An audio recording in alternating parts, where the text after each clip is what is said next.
शरणं शरणं देवी कृपाकरे पालिಸುವನ ವರತ ತಾಯಿ ಶ್ರೀ ಗೌರಿ ಪಾಲಿಸುವನ ವರತ ತಾಯಿ ಶ್ರೀ ಗೌರಿ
ಕೋಟೆ ಕಟ್ಟೋ ದೊರೆಯನ್ನು ಭಯ ಇವನಿಂದ ಕವಿಯೆಲ್ಲ ಘೋರ ಸಿಂಹ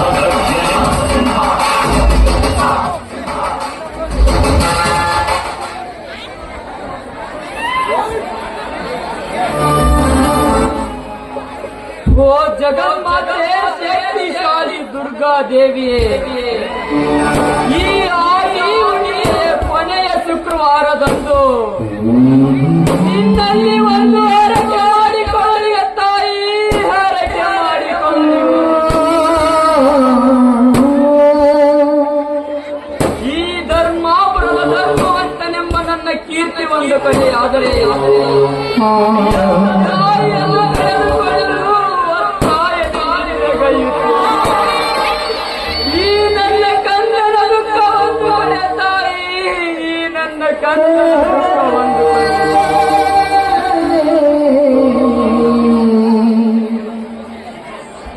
ಶ್ರೀರಾಮನು ತನ್ನ ಸತಿ ಸೀತಾ ಮಾತೆಯ ರಕ್ಷಣೆಗಾಗಿ ಸಮುದ್ರವನ್ನೇ ಹಾರಿ ಲಂಕೆಯನ್ನು ಸುಟ್ಟಂತೆ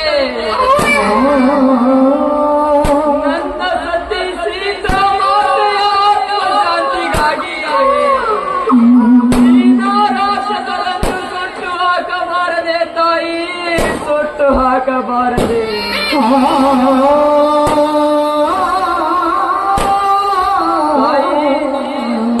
ಈ ಧರ್ಮಾಪುರದ ಧರ್ಮವಂತನೆಂದರೆ ಅರವತ್ತಳಿಯ ಸಹಾಯಕರ ಅನ್ನದಾತನೆಂದು ನೀನೇ ನನ್ನ ಕನಸಿನಲ್ಲಿ ಅರಸಿ ಹೋಗಿರುವೆ ಎಂದಾಗ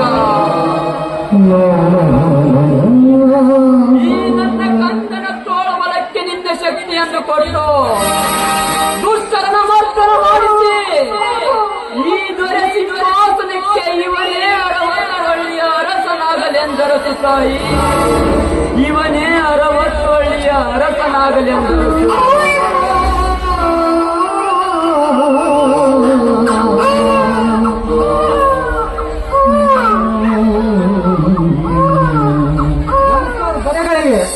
ಬಾ ಗುಣವಂತ, ಬಾ ಗುಣವಂತ.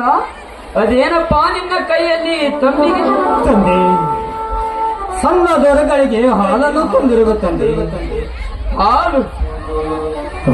ಎಂಥ ತಾಯಿಯ ಎದೆಯ ಹಾಲನ್ನು ಮರೆತು ಮಲಗಿರುವ ಈ ನನ್ನ ಕಂದನಿಗೆ ಇಂದಿನಿಂದ ನೀನೇ ಇವನ ರಕ್ಷಕನಪ್ಪ, ನೀನೇ ಇವನ ರಕ್ಷಕ. ತಂದೆ, ಏನು ಮಾತನಾಡುತ್ತಿದ್ದೀರ ತಂದೆ ನೀವು? ಹೌದು ಗುಣವಂತ, ಹೌದು. ಸತಿಯ ಸಾವಿನ ಚಿಂತೆಯಲ್ಲಿ ಚಿತೆಯಾಗಿ ಹೋಗುತ್ತಿರುವ ಈ ನನ್ನ ಶರೀರ ನಿನ್ನ ಇನ್ನೆಷ್ಟರ ನೆಟ್ಟಿಗೆ ಬದುಕುವುದು ನನಗೆ ತೋಚದಾಗಿದೆಯಪ್ಪ. ತಂದೆ, 60 ಹಳ್ಳಿಗೆ ಅಸತ್ಯವಾದ ಕಿರಣವಾದ ನೀವೇ ಈ ರೀತಿ ಮಾತನಾಡಿದರೆ ನಮ್ಮ ಗತಿ ಏನು ತಂದೆ? ಈ ಕಂದನ ಗತಿ ಏನು ತಂದೆ? ಕಂದನ ಗತಿ ಏನು? ಬೇಡ, ಆ ಮಾತನಾಡಬೇಡ. ಆಯ್ತಪ್ಪ ಗುಣವಂತ, ಆಯ್ತು. ಗುಣವಂತ, ನಿನ್ನನ್ನು ನನ್ನೊಬ್ಬ ಹಿರೇ ಮಗ ಅಂತ ನಂಬಿದ್ದೇನೆ. ನನ್ನದೊಂದು ಮಾತು ನಡೆಸ್ಕೊಡ್ತೀಯಾ? ಆಯ್ತು ತಂದೆ, ಅಡಿಗಡಿಗೆ ನಿಮ್ಮ ಋಣವನ್ನು ಪಾಲಿಸದೆ ಈ ಗುಣ ನಿರ್ಧಾರದಿಂದ ಈ ಪ್ರತಿಯೊಂದು ಕೆಲಸ ಮಾಡುವ ಈ ಗುಣವಂತನಲ್ಲಿ ಹೇಳು ಮೊದಲು ತಂದೆ. ಗುಣವಂತ, ನನಗಾದರೂ ಅಣ್ಣ ತಮ್ಮಂದಿರು ಯಾರಿದ್ದಾರೆ? ಈ ನನ್ನ 1000 ಎಕರೆ ಭೂಮಿಗೆ ಇವನೊಬ್ಬನೇ ಮಗ. ಈ ಮಗನನ್ನು ನಿನ್ನ ಸ್ವಂತ ತಮ್ಮನೆಂದು ಜೋಪಾನ ಮಾಡಿ ಈ ನನ್ನ ಸರ್ವಾಸ್ತಿಯು ಇವನಿಗೆ ದೊರಕುವಂತೆ ಮಾಡ್ತೀಯಪ್ಪ, ದೊರಕುವಂತೆ ಮಾಡ್ತೀಯಾ? ಮಾಡುತ್ತೀನಿ ತಂದೆ, ಮಾಡುತ್ತೀನಿ. ಇದಕ್ಕೆ ನಿಮ್ಮ ಆಶೀರ್ವಾದವೇ ಸಾಕ್ಷಿ. ಗುಣವಂತ, ಎದ್ದೇಳು. ಗುಣವಂತ, ಹಾಗಂತ ನನ್ನ ಸ್ವಂತ 10 ಎಕರೆ ಭೂಮಿಯನ್ನು ಬರೆದಿಟ್ಟಿದ್ದೇನೆ. ಬೇಡ ದಣಿಕರೇ, ತೆಗೆದುಕೊಳ್ಳಪ್ಪ ಈ ಕಾಗದವನ್ನು. ಬೇಡ ದಣಿಕರೇ, ನನಗೆ ಬೇಡ. ಗುಣವಂತ, ಬೇಡ ಅನ್ನಬಾರದಪ್ಪ, ಬೇಡ ಅನ್ನಬಾರದು. ಇದು ಈ ಧರ್ಮಾಪುರದ ಧರ್ಮವಂತನ ಆಜ್ಞೆಯಾಗಿದೆ. ತೆಗೆದುಕೊಳ್ಳಪ್ಪ. ತೊಂಬರಿ ದಣಿಗಳೇ. ಗುಣವಂತ, ಬೇಗನೆ ಹೋಗಿ ಚಕ್ಕಡಿಯನ್ನು ಸಿದ್ಧಪಡಿಸು. ಶ್ರೀ ದುರ್ಗಾದೇವಿಯ ದೇವಸ್ಥಾನದಲ್ಲಿ ಪೂಜಾ ಕಾರ್ಯಕ್ರಮವನ್ನು ಮುಗಿಸಿಕೊಂಡು ಬರೋಣ. ಆಯ್ತು ದಣಿಕರೇ, ಎಳೆಯನ್ನು ಮಾಡುತ್ತೇನೆ.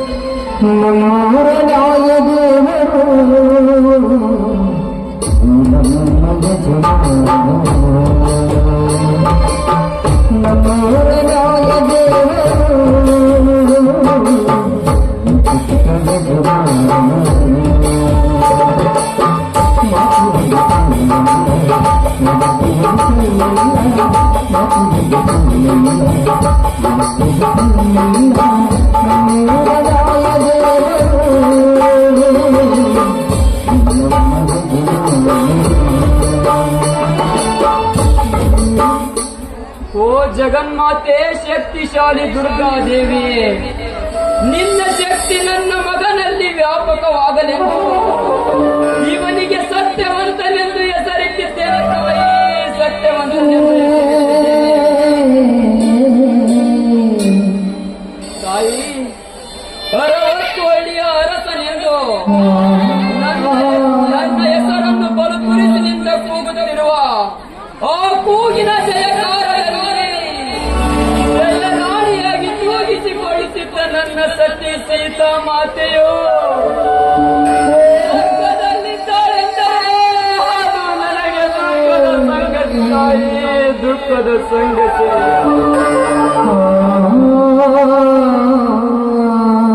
ತಾಯಿ, ಇಂದು ಹರಿದ ಕಣ್ಣೀರಿನ ಕಾಳೆ ಮುಂದೊಂದು ದಿನ ಇವನಿಂದಲೇ ಮನೆ ತುಂಬಿ ಆಡುವ ಸಂಸಾರದ ಕುಡಿ ಸಾಗರವಾಗಲೆಂದರಸು ತಾಯಿ, ಸಾಗರವಾಗಲೆಂದರಸು.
ವಜ್ರೇಗೌಡ್ರು, ಬನ್ನಿ ಬನ್ನಿ ಕುಳಿತುಕೊಳ್ಳಿ.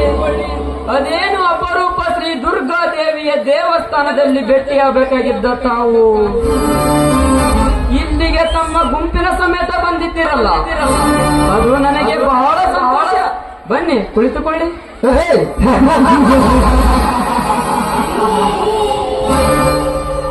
ಯಾವುದೇ ಒಂದು ಸುಭಾಷವರ ಮತ್ತೆ ಸತ್ಯತೆ ಮಾಡಬೇಕಾದ್ರೆ ಅವತ್ತೊಂದು ಮುಹೂರ್ತ ಅಂತದೆ. ಇವತ್ತು ಏ ದಿಪ್ಪ,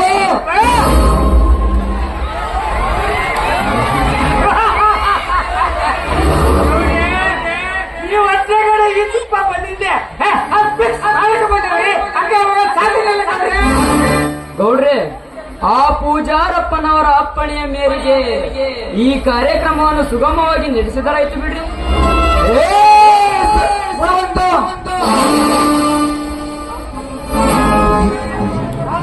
ಸಾಕು ಮಾಡು ನಿನ್ನ ಊಟಾಟಿಕೆಯನ್ನು. ಪ್ರತಿ ವರ್ಷ ನೀನೇ ತೆಕ್ಕಾಗಿ ಏನೇ ಕೆಲಸ ಮಾಡಿದ್ದೀಯ. ಪ್ರವಾಸ ತಾಣವೆನಿಸಿಕೊಳ್ಳುತ್ತಿದ್ದ ದೇವಸ್ಥಾನಗಳೊಂದು ಪ್ರವಾಸ ಮಂದಿರವೂ ಇಲ್ಲ. ಸಾಂಸ್ಕೃತಿಕ ಮಂದಿರವೂ ಇಲ್ಲ. ಹೋದ ವರ್ಷ ಇಂಜಿನಿಯರಿಂಗ್ ಕಾಲೇಜ್ ತರುತ್ತೇನೆಂದು ಹೇಳಿ ಸಾಕಷ್ಟು ಸೇವೆ ಸಂಸ್ಥೆ ಮಾಡುತ್ತೇನೆಂದು ಹೇಳಿ ಸುಳ್ಳಾದ ನೀನು ಇನ್ನು ಮುಂದೆ ಹೇಗೆ ತೆಚ್ಚದಾಗಿ ಮುನ್ನಡೆಯುತ್ತೀಯೋ ನಾನು ನೋಡುತ್ತೇನೆ.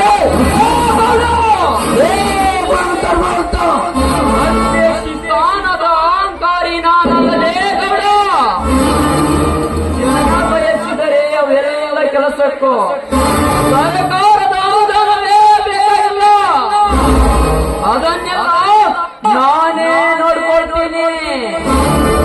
ಈಗಲೇ ಕಟ್ಟಡದ ಭೂಮಿ ಪೂಜೆ ಇಟ್ಕೊಂಡ್ಬಿಡ್ರಿ. ಕಾಲೇಜು ನಾಳೆಗೆನೆ ತರ್ತೀನಿ.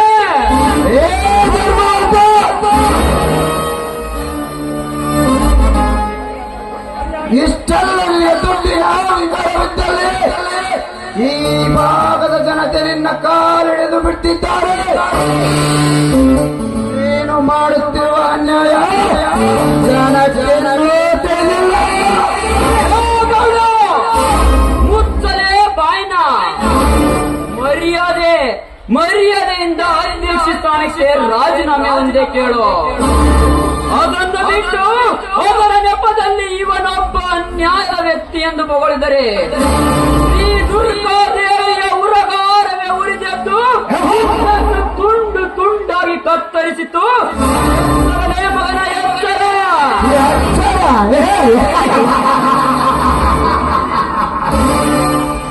ಅದು ನನಗೆ ಎಚ್ಚರ.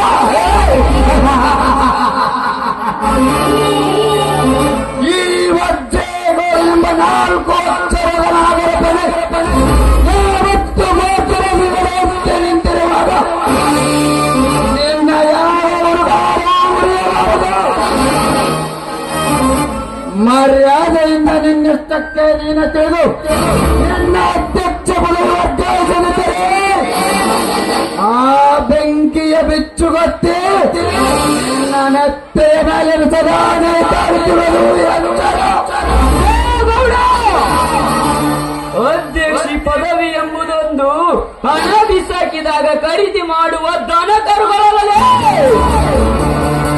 ಅದಕ್ಕೆ ಈ ನಗರದ ಜನರ ಒಪ್ಪಿಗೆ ಇರಬೇಕು. ಅದಲ್ಲದೆ 20 ಜನ ಕಮಿಟಿ ಸದಸ್ಯರಿಂದ ಆಯ್ಕೆಯಾಗಿರಬೇಕು.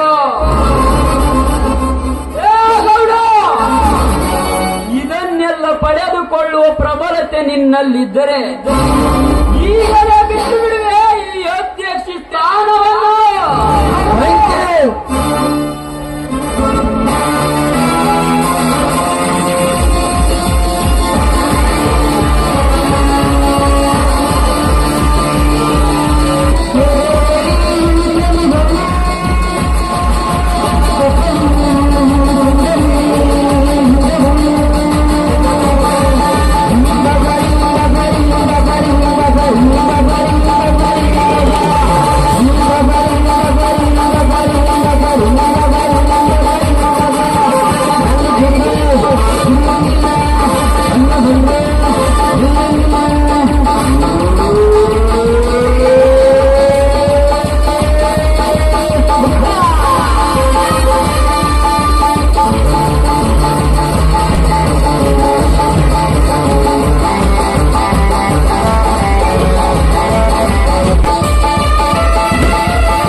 ಈ ಭಯಾನಕ ಬೆಂಕಿಯನ್ನು ಇಲ್ಲಿಗೆ ಕಳಿಸಿದ ಕಾರಣವೇ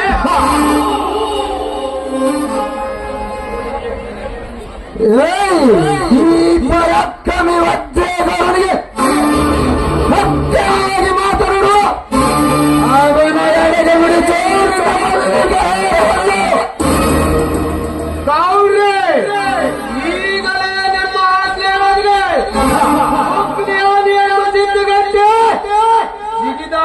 ಬರುವ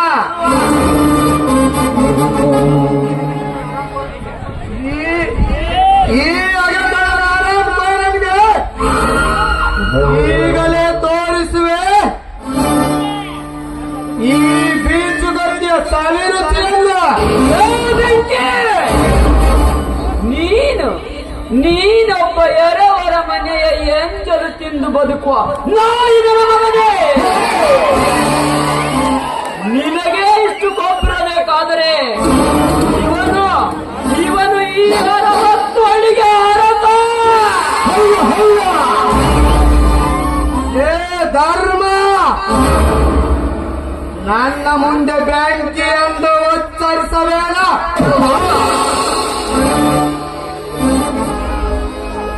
ಈ ಕೆಚ್ಚನೆ ವೀರನಿಗೆ ಈ ಬೆಂಕಿಯ 3 ಮಾತು ಮುಗಿಯುವುದರೊಳಗಾಗಿ ಈ ನನ್ನ ಗೌಡನ ನುಡಿ ಮುತ್ತಿಗೆಗೆ ನಿನ್ನ ಮಲ್ಲಿಗೆ ಹಾರ ಹಾಕಿ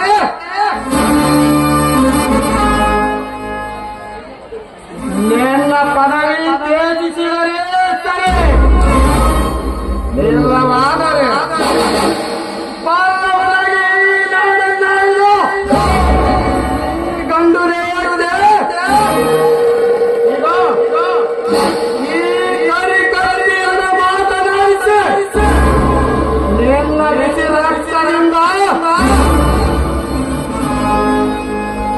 ನನ್ನ ಗೌಡನ ಉಳಿ ಬೆವರಿನ ಕೊಳೆಯುವ ಮಗನೇ ನೀನು ಎಚ್ಚರ.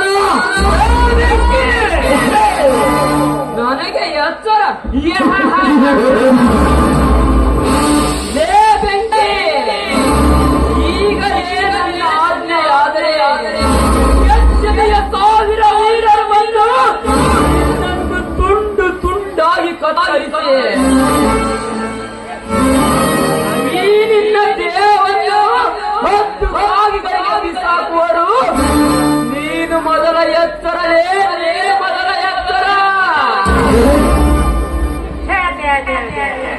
ಅವಸರಪಟ್ಟು ಅಪಘಾತ ಗುರಿಯಾಗಬೇಡ್ರಿ ಇದನ್ನೆಲ್ಲ ಮೊದಲಾಗ ನಾವು ದೇವ್ರ ರಾಕ್ಷಸರಿದ್ದಂಗಪ್ಪ. ಬಂದೂಕು, ಪಿಸ್ತಲು, ಕತ್ತಿ ಮತ್ತು ಚಾಕು ಚೂರಿ ನಮ್ಮತ್ತೆ ಕದವೇನಪ್ಪ. ಅಧಿಕಾರ ಬಿಟ್ಕೊಳ್ಳಿಲ್ಲ ಅಂತೆಲ್ಲ. ಅಧಿಕಾರ ನಿಮ್ಮ ಅಪ್ಪ ಮನೆ ನಿಮ್ಮ ಮಕ್ಕಳ ಮನೆ ತಿಪ್ಪ ಗೊತ್ತೇಳಿ ನನ್ನ ಮಗನೇ,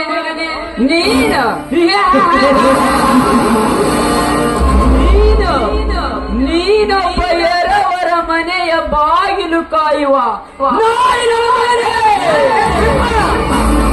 ನೀನು ನನಗೆ ಪ್ರಾಣದ ಈ ನನ್ನ ಪ್ರಾಣ ಹೋದರೂ ಈ ನಗರದ ಮಾನ ಕಳೆಯುವಂತಳು ಮಾನಗೆಡಿಯಲ್ಲ ಈ ಧರ್ಮವಂತ. ಅಧಿಕಾರವೆಂಬುದು ಆರಕ್ಷಕ ಕೆಲಸ. ನಿಮ್ಮಂತ ಕಚ್ಚುಡಾರದ ಮಕ್ಕಳಿಗೆ ಏನದೇ ಗೊತ್ತಾಗುತ್ತಾ?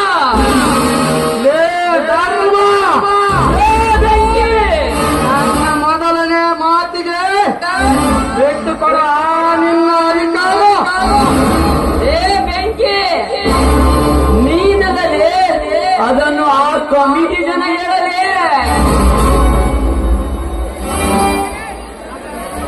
ಧರ್ಮ, ನನ್ನ 2ನೇ ಮಾತಿಗೆ ನೀ ಬರೆದುಕೊಡು ಆ ನಿನ್ನ ರಾಜೀನಾಮೆ.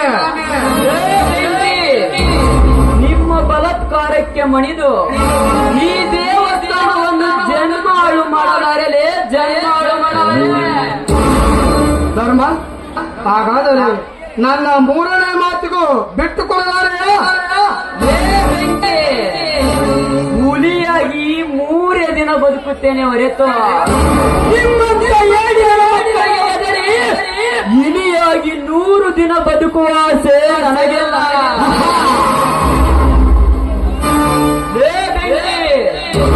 ಈ ನನ್ನ ಪ್ರಾಣ ಹೋದರೂ ಈ ಪುಣ್ಯ ಕ್ಷೇತ್ರವನ್ನು ನಮಗೆ ಬಿಡಲು ಸಾಧ್ಯವಿಲ್ಲಲೇ, ಸಾಧ್ಯವಿಲ್ಲ.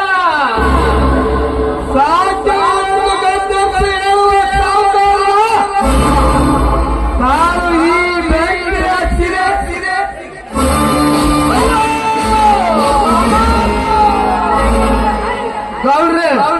ಮುಂದಿನ ಕೆಲಸವೇನು ಹೇಳಿ? ತಿಪ್ಪ ಎಲ್ಲ ಬಾಂಡಿಗೂ ಎಲ್ಲ ಖರೀದಿ ಬಾಂಡಿಗೂ ಬೇಗ ಸಹಿ ಒತ್ತಿಸು. ನೀವಿಂತ ಬಗ್ಗೆ ಮಾತಾಡ್ತೀರಿ ಅಂತ ನನಗೆ ಅಡ್ವಾನ್ಸ್ ಆಗ್ಬೋದೈತೆ ಗೌಡ್ರೆ. ಮೊನ್ನೆ ಉಪ್ಪಿಗೆ ಸಗಲಿ ನೋಡಿ ಹೊಡ್ಕೊಂಡ್ರಿ, 1000 ರೂಪಾಯಿ ಅಡ್ವಾನ್ಸ್ ಬಾಂಡ್ ತಂದು ಈ ಬಗ್ಗೆ ಸರ್ವೆ ನಂಬರ್ ಎಲ್ಲ ಮ್ಯಾಗ ಬರ್ಸ್ಕೊಂಡು ರೆಡಿ ಮಾಡ್ಕೊಂಡ್ರಿ. ಈ ಬಗ್ಗೆ ಬಂದು 70 ಸಹಿ ಮಾಡೋದು ಅಷ್ಟ ಏ ತಿಪ್ಪ, ಅದು ಒಂದೀಗಲೇ ಬೇಗ ಮುಗಿಸಿಬಿಡು. ಲೇ ಗೌಡ, ನೀನು ಯಾವಾಗ ನನ್ನ ಮನೆಯ ಬಾಗಿಲು ಮುಂದೆ ಬಂದು ನಿಂತು ಈ ನನ್ನ ಅಧ್ಯಕ್ಷಿ ಸ್ಥಾನವನ್ನು ವರ್ಗಾಯಿಸು ಎಂದಾಗಲೇ ಗೊತ್ತಾಯ್ತಲೇ ನಿನ್ನ ಮೋಸತನ. ಗೌಡ, ನೀನೀಗ ಮಾಡುತ್ತಿರುವುದನ್ನು ಮೋಸತನಲೇ ಮೋಸತನ.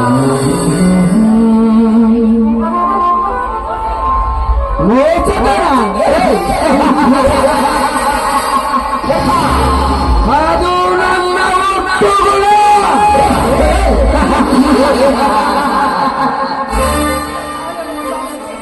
ಸಾಯರು ಒತ್ತಾಡುತ್ತಿರುವ ಗೊಂಡ ಹಾಕಿ ಸಾಯಿಸಿಬಿಡುತ್ತೇನೆ.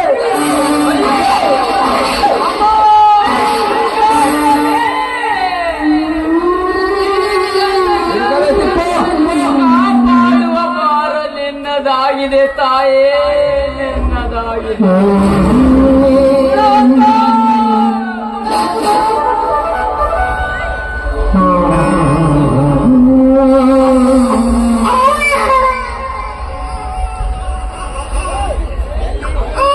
ಬೆಂಕಿ, ಇಂದಿನಿಂದಲೇ ಈ ನಗರಕ್ಕೆ ನಾನೇ ನಾಯಕ. ಈ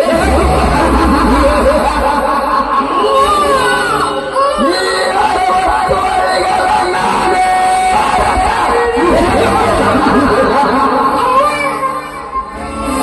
ಬೆಂಕಿ, ಇದು ಯಾವುದೇ ಕೂಸಿನ ಧ್ವನಿ? ಅದು ಈ ಧರ್ಮಾಪುರದ ಧರ್ಮವಂತನ ವಂಶದ ಕುಡಿ. ಅದುವೇ ನಮ್ಮ ಮುಂದಿನ ಕಡೆ. ಅದನ್ನು ಈವಾಗಲೇ ಚಿರರಿ ಹಾಕಬೇಕು, ಇಲ್ಲವಾದರೆ ಮುಂದಿನ ದಿನ ನಮ್ಮ ನಿಮ್ಮೆಲ್ಲರ ಮೇಲೆ ಇವನದೇ ಧರ್ಮದ ಬಾವುಟ ಹಾಕುವುದು ಖಂಡಿತ ಗೌಡ್ರೆ, ಖಂಡಿತ.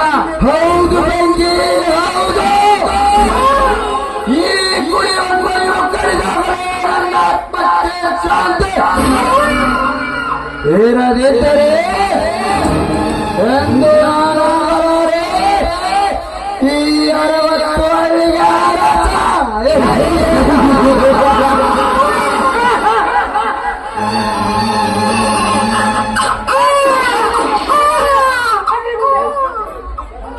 ಧರ್ಮ ಎಂದಿಗೆ ಮುಗಿಯಿತು ನಿನ್ನ ವಂಶದ ಸಾಮ್ರಾಜ್ಯ.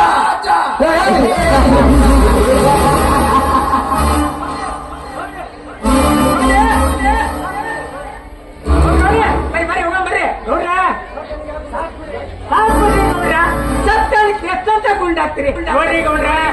ಸತ್ತಾವು ಬಡಿಯಕಂದ್ರ ಈ ಗುಂಬಿಗೆ ನಿಮ್ಮನ್ನ ಮಟ್ಟಿಗೆ ಯಾರು ಸಿಗಲ್ಲ ಗೌಡ್ರ.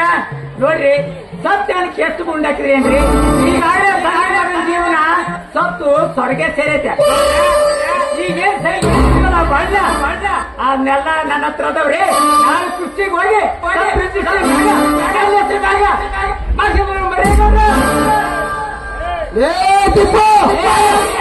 ನಿಮ್ಮ ಸಿಮ್ಮಾಗ ಮಾಡ್ಕೊಂಬರ ಬರೀ ಗೌಡ್ರ. ದಾರಿಗೆ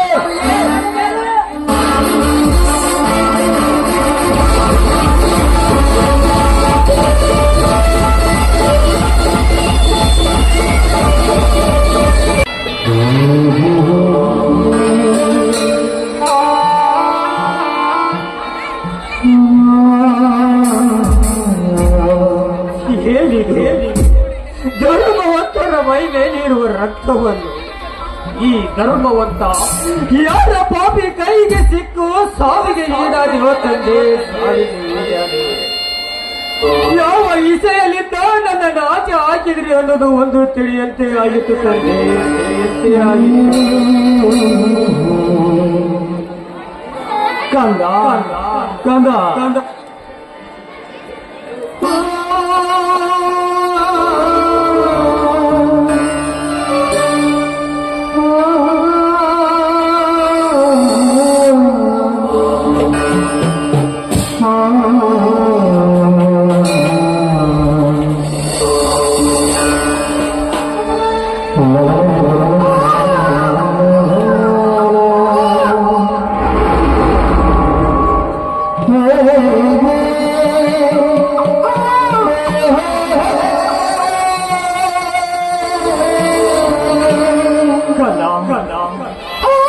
ತಾಯಿಯನ್ನು ಕಳೆದುಕೊಂಡು ಪರದೇಶಿಯಾದ ನೀನು ತಂದೆಯನ್ನು ಕಳೆದುಕೊಂಡೇನಪ್ಪ, ತಂದೆಯನ್ನು ಕಳೆದುಕೊಂಡೇನು.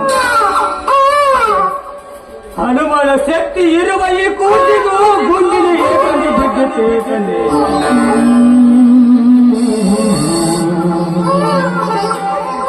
ಈ ಧರ್ಮವರ್ಧನ ವಂಶದ ಕುಡಿಗೆ ಕಾಲು ಗುಂಡು ಹಾಕಿದ ಪಾರ್ಟಿ ಯಾರು ಇರಬೇಕು? ಈ ಕೃತ್ಯವನ್ನು ಯಾರು ಮಾಡಿರಬೇಕು? ಈ ನಗರದ ನಾಯಕನ ಹೊಟ್ಟೆಯಲ್ಲಿ ಹುಟ್ಟಿ ಇವನೊಬ್ಬ 60 ಹಳ್ಳಿಗೆ ಅರಸನಾಗುವನೆಂದು ಬಯಸಿದರೆ ಆ ದೇವರು ನಿನಗೆ ಈ ಶಿಕ್ಷೆಯನ್ನು ತಂದು ಒಡ್ಡಿದನೇನಪ್ಪ, ಒಡ್ಡಿದನೆ. ತಾಯಿ, ನಮ್ಮ ತಾಯಿ, ಈ ಕೃತ್ಯವನ್ನು ನೋಡಿ ನೀನು ಕಣ್ಣು ಮುಚ್ಚಿಕೊಂಡು ಕುಳಿತೀಯೇನಮ್ಮ, ಕಣ್ಣು ಮುಚ್ಚಿಕೊಂಡು ಕುಳಿತೀಯ. ನಿನ್ನನ್ನು ಬೇಗನೆ ಹೋಗಿ ಹಾಸ್ಪಿಟಲ್ಗೆ ಸೇರಿಸಿ ಗುಣಮುಕ್ತನಾಗಿ ಮಾಡುತ್ತೇನೆ.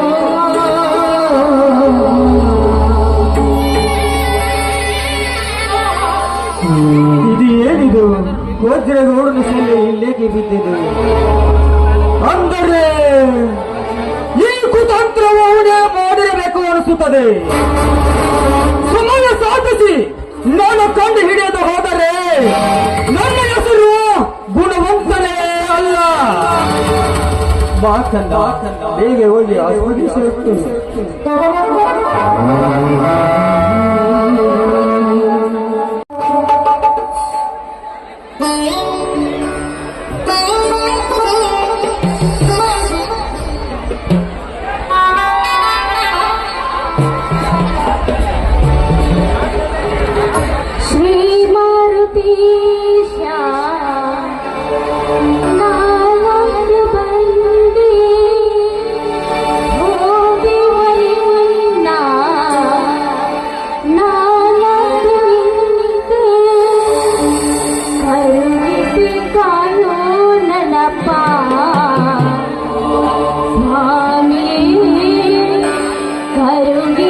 ಕಾಯೋ ನನ್ನಪ್ಪ,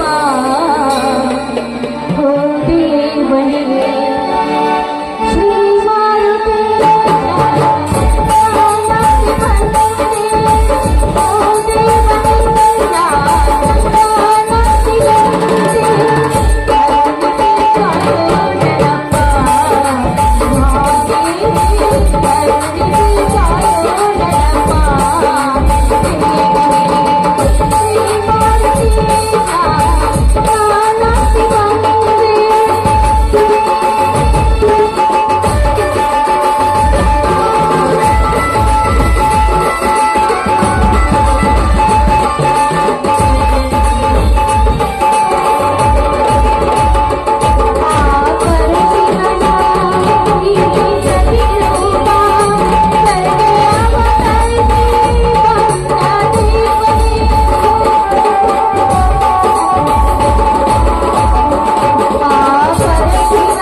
ತಂದೆ ಮಾರುತಿರಾಯ ಶ್ರೀರಾಮದೂತರಾಗಿ ಮಾಡಿದ ನಿನ್ನ ಕೀರ್ತಿಯನ್ನು ಏನೆಂದು ವರ್ಣಿಸಲಿ ತಂದೆ, ಏನೆಂದು ವರ್ಣಿಸಲಿ?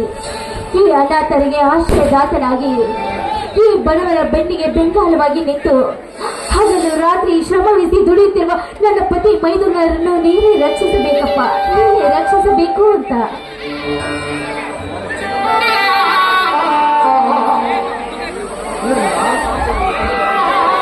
ನಿರ್ಮಲ, ಏನಿದು ಪೂಜೆಯ ಸಂಭ್ರಮ?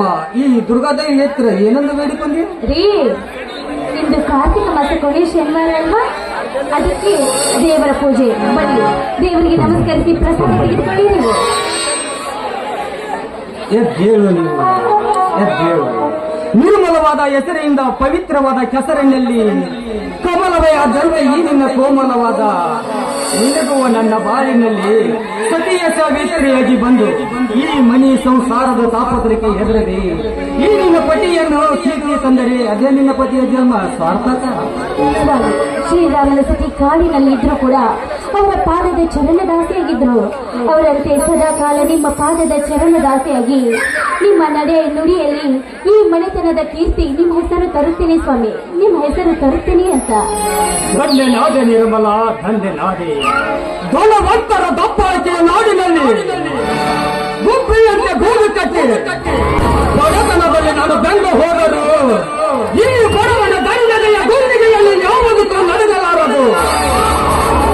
ಆ ಪೂರ್ಣ ವಜ್ರಗೌಡ ಕೊಬ್ಬಿನಿಂದ ದೊಡ್ಡ ಯಾರಿಗೆ ಒಪ್ಪು ಬೆಳೆದರು. ಅವನ ಕದ್ದಾಡುತ್ತಿರುವ ದೊರೆತನವನ್ನು ತಮ್ಮ ಸತ್ಯವಂತನಿಂದಲೇ ನಿರ್ನಾಮವನ್ನು ಮಾಡಿ ಈ ಕರುನಾಡ ತಾಯಿಯ ಕಾಟಕದಿಂದಲೇ ರುಂಡ ಮುಂಡವನ್ನು ಬೇರ್ಪಡಿಸಿ ಮತ್ತೆ ನನ್ನ ಹೊಸದಾಗಿ ರಾಮ ರಾಜ್ಯವನ್ನೇ ಸ್ಥಾಪಿಸುವೆ. ನೀವೇನು ಮಾತನಾಡ್ತಾ ಇದ್ರು ಅಂತ ನನಗೊಂದು ಅರ್ಥವಾಗುತ್ತಿಲ್ಲ ಸ್ವಾಮಿ, ಅರ್ಥವಾಗುತ್ತಿಲ್ಲ. ಬಿಸಿಲಲ್ಲಿ ಬಾಯಾರಿಕೆಯಾಗಿ ಬಂದಂತೆ ಕಾಣುತ್ತದೆ. ಮೊದಲು ಕೈ ಕಾಲು ಮುಖ ತೊಳೆದುಕೊಂಡು ಬನ್ನಿ, ದೇವರಿಗೆ ನಮಸ್ಕರಿಸಿ ಪ್ರಸಾದ ತೆಗೆದುಕೊಳ್ಳಿ. ನೀವು ನಿರ್ಮಲ, ನಮಸ್ಕಾರ ಅನ್ನುವ ಶಬ್ದ ಈ ಕಾರ್ತಿಕ ಮಾಸದಲ್ಲಿ ಎಂದೋ ಕೊನೆಗಂಡು ಹೋಗಿದೆ. ನನ್ನ ಆಸೆ ಆಕಾಂಕ್ಷೆಗಳಿಗೆ ನೀರು ಯಾವುದು? ಈ ರಾಮ ರಾಜ್ಯವನ್ನು ನುಂಗಿ ನೀರು ಕುಡಿದಿರುವ ಆ ದುಷ್ಟನ ರಕ್ತವನ್ನು ಯಾವಾಗ ನಾನು ಕಣ್ಣಾರೆ ಕಾಣುವೆನು ಅಲ್ಲಿವರೆಗೆ ಹನುಮನ ಶಕ್ತಿಗೆ ನಮಸ್ಕಾರವೇ ಇಲ್ಲ. ಹುಲಿ ಅಂತ ಇಬ್ಬರು ತಮ್ಮಂದ್ರಿಗೂ ಕೂಡ ನಿಮ್ಗೆ ಇಂಥ ಸ್ಥಿತಿ ಬಂತ? ಹೇಳಿ ಸ್ವಾಮಿ, ಖಂಡಿತವಾಗಿ ಹೇಳಿ. ಹನುಮನ ಪ್ರಮಾಣದಿಂದ ಹೇಳಲೇಬೇಕು ನೀವು. ನಿರ್ಮಲ, ಹನುಮನ ಮೇಲೆ ಆಣಿ ಹಾಕಿ ನನ್ನ ಆಣಿ ಬಲವನ್ನು ಕಸಿದುಕೊಳ್ಳಬೇಡ ನನ್ನಿಂದ. ನನ್ನ ತಮ್ಮನಾದ ಹನುಮನ ಶಕ್ತಿನೇ ಪ್ರದರ್ಶನವೇ ಸಾಕ್ಷಿ.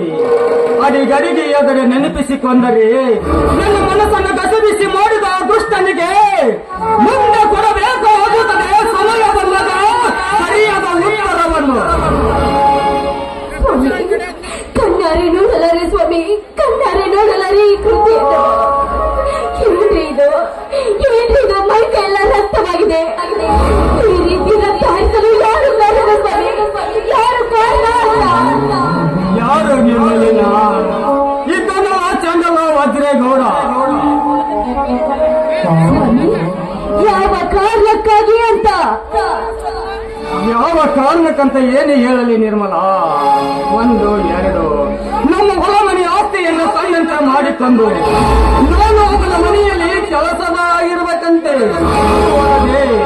ಈ ದೊರೆಯನಾಗಿ ಈ ನಾಡವನ್ನು ಆಳಬೇಕಿದ್ದ ನನ್ನ ತಮ್ಮ ಸತ್ಯವಂತ ಇನ್ನು ಮುಂದೆ ಅವನ ಕರ್ರ ಸೇವಕನಾಗಬೇಕಂತ. ಏನು ರಾಜ ವೇಷದಲ್ಲಿ ಹುಲಿಯಂತೆ ಮೆರೆಬೇಕಾಗಿದ್ದ ನನ್ನ ಮೈದುನ ಅವನ ಸೇವಕನೇ? ಸಾಧ್ಯವಿಲ್ಲ ಸ್ವಾಮಿ, ಖಂಡಿತವಾಗಿ ಸಾಧ್ಯವಿಲ್ಲ ಅಂತ. ಸಾಧ್ಯವಿಲ್ಲ ಅಂದ ಮಾತ್ರಕ್ಕೆ ಸಾವಿರಾರು ಆಳುಗಳನ್ನು ಬಿಟ್ಟು ನನ್ನನ್ನು ಈ ರೀತಿ ಹೊಡಿಸಿದನು ನಿರ್ಮಲ, ಈ ರೀತಿ ಹೊಡಿಸಿದನು. ಹೇಗೆ ಕಾಲಲ್ಲಿ ಏನು ಮಾಡಲಿ? ಅದು ಅಲ್ಲದೆ ತನ್ನ ದನ ಕರ್ರಗಳನ್ನು ಬಿಟ್ಟು ನಮ್ಮ ಹೊಲದಲ್ಲಿ ಇರುವ ಜ್ವಾಳದ ಗೂಡನ್ನು ನೆಲೆಸಿದ್ದಾನೆ. ಸ್ವಾಮಿ, ನನ್ನ ಮೈದುನರಿಗೆ ಈ ವಿಷಯವನ್ನು ತಿಳಿಸಿ ಅವರಿಗೆ ಸರಿಯಾಗಿ ಒಂದು ಗತಿಯನ್ನು ಕಾಣಿಸಲೇಬೇಕು ನಾವು. ನಿರ್ಮಲ, ಈ ವಿಷಯವನ್ನು ನನ್ನ ತಮ್ಮನ ಮುಂದೆ ಹೇಳಿದರೆ ನನ್ನ ಮೇಲೆ ಹಾನಿಯಾದಿತ್ತು.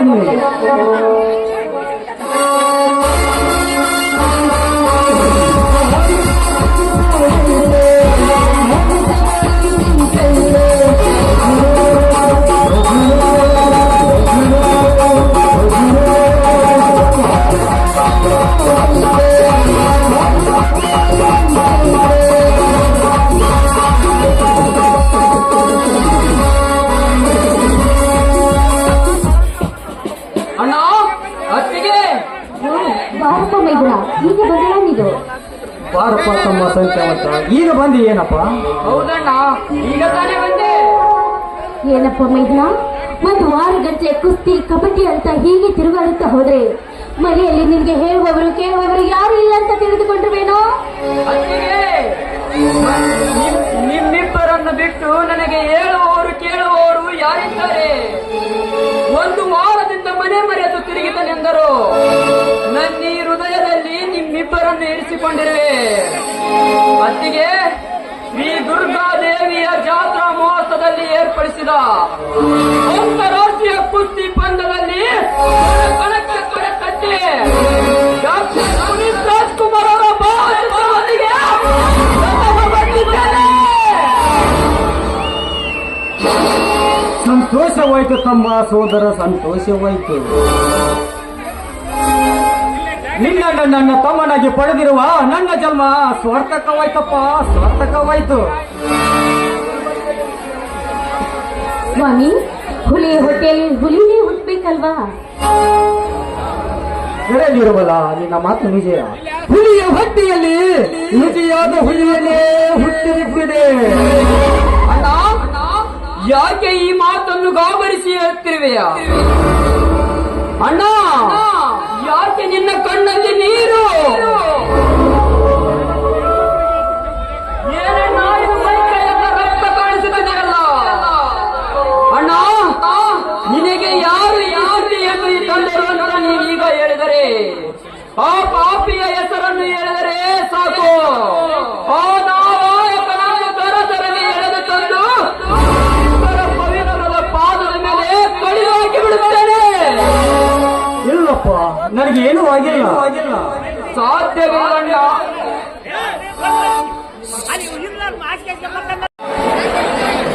ತಮ್ಮ ತಮ್ಮ ಸಾಧ್ಯವಿಲ್ಲಣ್ಣ, ಸಾಧ್ಯವಿಲ್ಲ. ಈ ಕೆಚ್ಚನೆಯ ಶೂರನಿಂದ ತಮ್ಮ ಎದುರು ಜೀವಂತ ಇರುವಾಗಲೇ ನಿನ್ನ ಮೇಲೆ ಕೈ ಮಾಡಿದೆ ಎಂದರೆ ನನ್ನ ಮನಸ್ಸಿಗೆ ನೆಮ್ಮದಿ ಇಲ್ಲಣ್ಣ, ನೆಮ್ಮದಿ ಇಲ್ಲ. ಅಣ್ಣ, ಈ ನಾಡಿಗೆ ನಾಳೆ ಕ್ರಾಂತಿ ಎತ್ತರೂ ಸರಿ. ನಿನ್ನ ಕಣ್ಣಲ್ಲಿ ನೀರು ಹರಿಸಿದ ಅವನ ಶಿರವನ್ನು ಕತ್ತರಿಸಿ ನಮ್ಮೂರ ಅಗಸ್ಯ ಬಾಗಿಲಿಗೆ ಕಟ್ಟದಿದ್ದರೆ ನಾನಿನ್ನ ಸೋದರ ಸತ್ಯವಂತನೇ ಅಲ್ಲ. ಅಣ್ಣ, ಯಾರಣ್ಣ ಪಾಪಿ? ಯಾರು ಇಲ್ಲಪ್ಪ. ತಂದಿರುವ ಹೊಸ ಹೋರಿಯನ್ನು ಹೊಲದಲ್ಲಿ ರಂಟಿ ಹೊಡೆಯುವಾಗ ಬೇಟೆಗಾರನಿಗೆ ಬೆದರಿ ಓಡಾಡುತ್ತನಲ್ಲಿ ಕೆಡಿರಿ ಅನಾಹುತ ಮಾಡಿರುವಪ್ಪ. ಅಣ್ಣ, ಹಾಗಾದರೆ ಬೇಗನೆ ಆಸ್ಪತ್ರೆಗೆ ಹೋಗೋಣ ಬಾಣ. ಬೇಡಪ್ಪ, ಬೇಡ. ನನಗೆ ಅಂಥದ್ದು ಏನೂ ಆಗಿಲ್ಲ. ತಮ್ಮ, ನನ್ನೊಂದು ಮಾತು ನಡೆಸಿಕೊಡ್ತೀಯ ನೀನು? ಅಣ್ಣ, ಇದೇನಣ್ಣ ನಿನ್ನ ಮಾತಿನ ಅರ್ಥ? ಅಣ್ಣ, ಒಂದೇ ಕಣ್ಣ 1000 ಮಾತನಾದರೆ ಹೇಳು, ನಡೆಸಿಕೊಡುತ್ತೇನೆ. ನಾನು ನಿನಗೆ ಕೊಟ್ಟ ಮಾತನ್ನು ತಪ್ಪಿಸಬೇಕೆಂದು ಆ ಸೂರ್ಯ ಚಂದ್ರನು ಕತ್ತಲಾವರಿಸಿ ದಿಕ್ಕು ತಪ್ಪಿಸಿದರು ಪರಿಹರಿದು ನಿನ್ನ ಮಾತನ್ನು ನಡೆಸಿಕೊಡುತ್ತೇನೆ. ಅಷ್ಟೇ ಅಲ್ಲಣ್ಣ, ಗುಡುಗು ಸಿಡಿಲಿನಿಂದ ಬೋರ್ಗಿರಿದು ಮಳೆಯಾಗಿ ಸಮುದ್ರವೇ ಉಕ್ಕೇರಿ ಬಂದರು ಅದನ್ನು ಎದುರಾಗಿ ಈಜಿ ನಿನ್ನ ಮಾತನ್ನು ನಡೆಸಿಕೊಡುತ್ತೇನೆ. ಅಣ್ಣ, ಯಾವ ನಿನ್ನ ಮಾತು? ಹಾಗಾದರೆ ತಮ್ಮ, ಇವರು ಯಾರು ಅನ್ನೋದು ನಿನಗೆ ಗೊತ್ತೇನಪ್ಪ? ಅಣ್ಣ, ಯಾರಣ್ಣ ಇವರು? ಎಂತ ವಕ್ರ ವೈಭವದಲ್ಲಿದ್ದಾರಲ್ಲ, ಯಾರಿವರು? ಇವರೇಯಪ್ಪ, ಬಡವರ ಬಂದು ಧರ್ಮದ ಸಿಂಧುರನಾಗಿ. ಅಷ್ಟೇ ಅಲ್ಲಪ್ಪ, ನೊಂದವರಿಗೆ ತಂದೆಯಾಗಿ, 60 ಹಳ್ಳಿಗೆ ಅರಸನಾಗಿ, ನ್ಯಾಯ ನೀತಿಯನ್ನು ಕಾಪಾಡಿ ಮುತ್ತೈದರ ಮಾಂಗಲ್ಯಕ್ಕೆ ಬಂದ ತರದ ರೋಗಿಗಳಿಗೆ ರಾಜನಾಗಿ ನಡೆದ ಇವನೆಯಪ್ಪ ನಮ್ಮ ಊರಿನ ದೊರೆ. ತಮ್ಮ, ಅವರಂತೆ ನ್ಯಾಯ ನಿಂತಿಗೆ ಉಸಿರನ್ನು ಕೊಂಡು ಈ ಮನೆಯ ಹೆಸರು ತರುವೆ ತಮ್ಮ. ಆಯ್ತು ಅಣ್ಣ, ಆಯ್ತು. ಶಿವ ಪಾರ್ವತಿ ಎಂತಿರುವ ನಿಮ್ಮಿಬ್ಬರ ವರದಾಸ್ತ ಸದಾ ನನ್ನ ಮಸ್ತಕದ ಮೇಲಿದ್ದರೆ ಸಾಕು. ನ್ಯಾಯ ನಿರಸನ ಮಾಡಿ ಅನ್ಯಾಯವೇ ನನ್ನ ಉಸಿರೆಂದು ಹೆಸರಾಗಿರುವ ಈ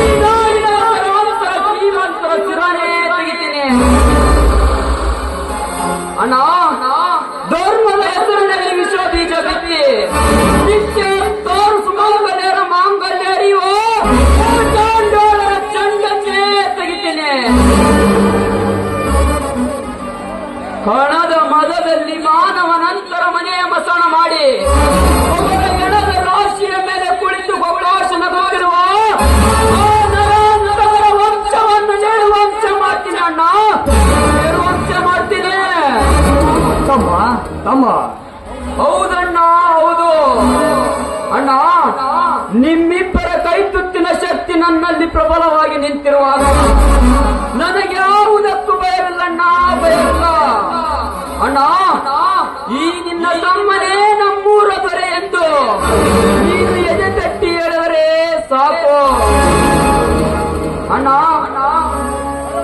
60 ಹಳ್ಳಿಗರ ಆಸ್ತಿ ಕದ್ದು ಅವರ ರಕ್ತವನ್ನು ಕುಡಿದು ನಾನೇ ಅರಸನೆಂದು ಆನೆ ಎತ್ತಿ ಮೆರೆಯುವ ಓ ಭದ್ರೇಗೌಡನನ್ನು ನಾನೇ ಒದ್ದಾಡದಿದ್ದರೆ ನಾನಿನ್ನ ಸೋದರ ಸತ್ಯವಂತನೇ ಅಲ್ಲಣ್ಣ, ಸತ್ಯವಂತನೇ ಅಲ್ಲ ಅಣ್ಣ. ಇದು ನಿನ್ನ ಪಾದದಾಣೆಗೂ ಸತ್ಯವಣ್ಣ, ಸತ್ಯ. ಸಂತೋಷವಾಯ್ತು ತಮ್ಮ, ಸಂತೋಷವಾಯ್ತು. ನಿನ್ನನ್ನು ನನ್ನ ತಮ್ಮನಾಗಿ ಪಡೆದಿರುವ ನನ್ನ ಜನ್ಮ ಸಾರ್ಥಕವಾಯ್ತಪ್ಪ.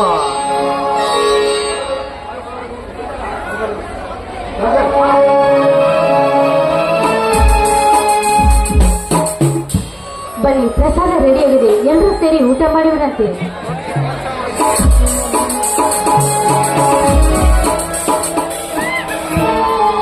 ಸರಿ ಅತ್ತಿಗೆ, ನಾನು ಬಂದೆ.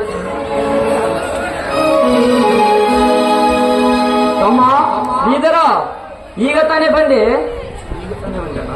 ತಮ್ಮ ಶ್ರೀಧರ, ನಿನ್ನ ಪರೀಕ್ಷೆ ಹೇಗಾಯ್ತಪ್ಪ? ಚೆನ್ನಾಗೈತಣ್ಣ. ತಮ್ಮ ಶ್ರೀಧರ, ನೀನೊಬ್ಬ ಚೆನ್ನಾಗಿ ಕಲಿತು ಅಭ್ಯಾಸವನ್ನು ಮಾಡಿ ದೊಡ್ಡ ಅಧಿಕಾರಿಯಾಗಿ ಈ ಮನೆ ಕೀರ್ತಿ ತರಬೇಕಪ್ಪ. ನೀನು ಕೀರ್ತಿ ತರಬೇಕು. ಆಯ್ತಣ್ಣ, ದೇವಂತ ಅಣ್ಣ ಅತ್ತಿಗೆ ಇರುವಾಗ ನನಗೇನು ಕೊರತೆ ಇಲ್ಲ. ಚೆನ್ನಾಗಿ ಅಭ್ಯಾಸ ಮಾಡಿ ದೊಡ್ಡ ಅಧಿಕಾರಿಯಾಗಿ ಬರ್ತೀನಿ. ಒಂದಾಗನ ನಾನು ಕೇಳು. ಈ ಸಂತೋಷಕ್ಕಾಗಿ ಒಂದು ನಾಡನ್ನು ಆಡುತ್ತೀರ? ಇದನ್ನ ನೀನು ಕೇಳೋದು ಹೆಚ್ಚ, ನಾನು ಹಾಡಿ ಕುಡಿಯೋದು ಹೆಚ್ಚ. ಬಾರಪ್ಪ, ಎಲ್ಲರೂ ಸೇರಿ ಹಾಡು ಹಾಡೋಣ.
Thank you.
ದೇವಸ್ಥಾನದಲ್ಲಿ ಈ ನಿಮ್ಮ ಮಟ್ಟಿಗೆ ಏನು ಕೈ ಪ್ರಸಾದವನ್ನು ರೆಡಿ ಮಾಡುತ್ತಾರೆ, ಊಟ ಮಾಡೋಣ ಬರೀ.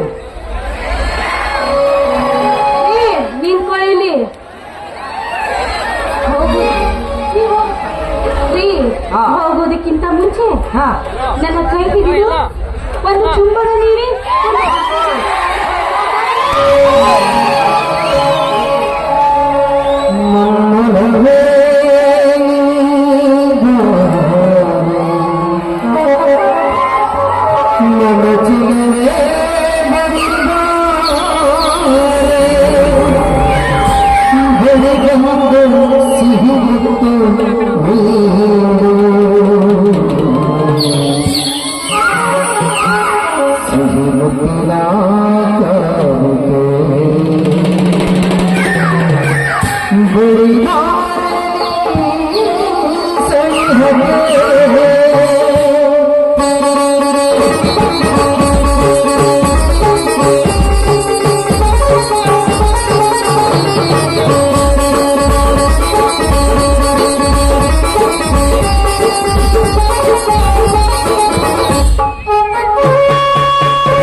ದಿಟ್ಟವಾಗಿ ವಜ್ರಾವರಣ ಮನೆಯಲ್ಲಿ ಕಾಲಿಟ್ಟ ಈ ವಿಕ್ರಮ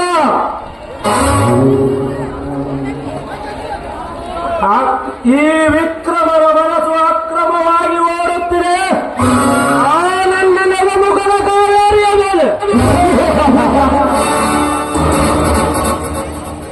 ಆಹಾ, ಏನವರ ಸೌಂದರ್ಯ, ಏನವರ ಸಿರಿಸಬಲ, ಆ ಸೊಬಗಿನ ಶೃಂಗಾರ ಕಾಯದಲ್ಲಿ ರಂಗೇರು ಕಾಡುವ ಆರಂಭ ನಾನು ಮೃಂಗಿಯಾಗಲೇಬೇಕು. ಕಾವೇರಿ ನಿನ್ನ ತಂದೆ ಇಂದ್ರಜಾಲದಲ್ಲಿ ನೀನು ಬೆಂದು ಹೋಗುವುದಕ್ಕಿಂತ ಮುಂಚಿತವಾಗಿ ನೀನು ನನ್ನವಳಾಗಬೇಕಾದರೆ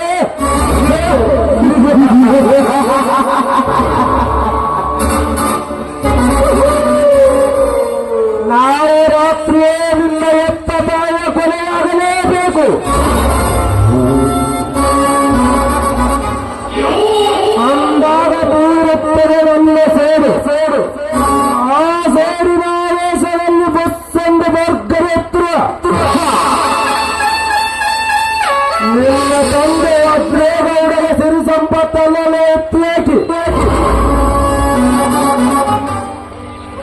ಮುತ್ತೈದೆಯಾಗಿ ಬರುವ ನಿನ್ನನ್ನು ನನ್ನ ಸಪುರತ್ವವನ್ನಾಗಿ ಸ್ವೀಕರಿಸದಿದ್ದರೆ ನನ್ನ ಹೆಸರು ವೀರ ಪರಾಕ್ರಮಿ ವಿಕ್ರಮರಾಜನೇ ಅಲ್ಲ.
ಆಟಂಕ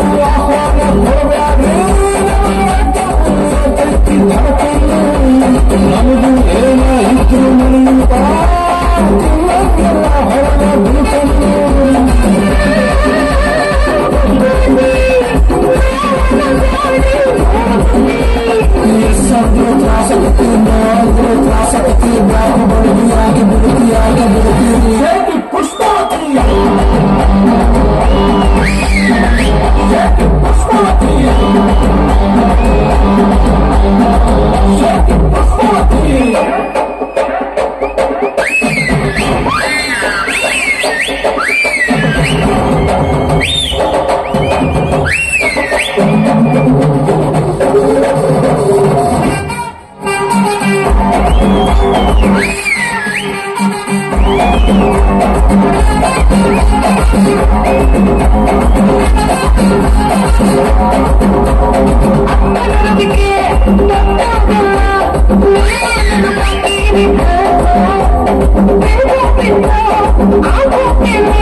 ಬರುತ್ತಾಳ ತುಂಬ ಬೈತಾಳ ನಿನ್ನೋಡು ಬಿಡ್ತಾಳ ನನ್ನ ತುಂಬಿಡ್ತಾಳ ಎಲ್ಲಿ ಹಬ್ಬ ಯಾಕೆ ಬರುತ್ತೆ ಏನು ಸುರ ಯಾಕೆ ಬಿಡುತ್ತೆ ಅಳಿಯ ಕೂಡ ಯಾಕೆ ಬಿಡುತ್ತೆ ಇಲ್ಲಿ ಹಬ್ಬ ಯಾಕೆ ಮದುವೆ ಯಾಕೆ ಬರುತ್ತೆ ಯಾಕೆ ಬರುತ್ತೆ ಯಾಕೆ ಬರುತ್ತೆ ಶೇಕಿ ಪುಸ್ತಕಿ ಶೇಕಿ ಪುಸ್ತಕಿ ಶೇಕಿ ಪುಸ್ತಕಿ